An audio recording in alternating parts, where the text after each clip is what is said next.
Terrorist watch list Department of Homeland Security کے trip یعنی مسافروں کی شکایات کی داد رسی کی تحقیقات کے پروگرام کا حصہ ہے.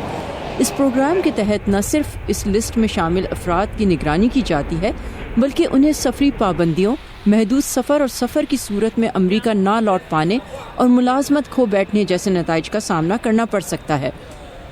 ایسا ہی کچھ 29 لوگوں کے ساتھ بھی ہوا جنہوں نے اپریل 2019 میں امریکی واچ لسٹنگ نظام کو وفاقی عدالت میں چیلنج کیا تھا، اور اب ایک وفاقی عدالت نے اس کیس کا فیصلہ سناتے ہوئے ٹیررسٹ واچ لسٹ کے نظام کو غیر آئینی قرار دیا ہے.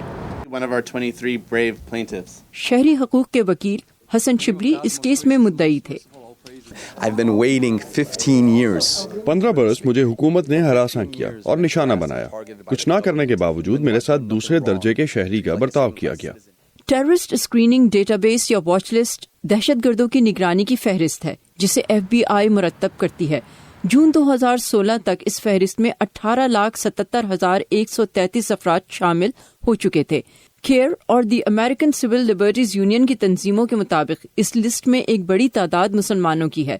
اس پر تنقید کے باوجود امریکی عوامی نمائندوں کی ایک بڑی تعداد اس واچ لسٹ کو امریکی سلامتی کے لیے اہم سمجھتی آئی ہے. اس وقت دہشت گردی کے خلاف عالمی جنگ ہو رہی ہے جنہوں نے امریکنز اور ہمارے اتحادیوں کو قتل کیا، تو ہمیں چوکس رہ کر کسی دہشت گردی سے پہلے ہی انہیں روکنا ہوگا. تاہم کچھ دوسرے امریکی قانون سازوں کو اس پر تشویش رہی ہے. اس لسٹ کے ساتھ بہت سے مسائل رہے ہیں. کبھی لوگوں کے نام غلطی سے بھی اس پر چلے جاتے ہیں. مثلاً سینیٹر ٹیڈ کینیڈی کا نام ایک دفعہ نگرانی کی اس فہرست میں چلا گیا تھا، تو ہمیں بہت احتیاط سے اور سوچ سمجھ کر اسے لینا ہوگا، اور یہ نہیں سمجھا جا سکتا کہ اس پر آنے والا ہر نام درست ہے. وفاقی عدالت کے جج اینتھنی ٹرنگا نے اپنے فیصلے میں لکھا کہ ٹرپ پروگرام میں شمولیت کا معیار مبہم ہے.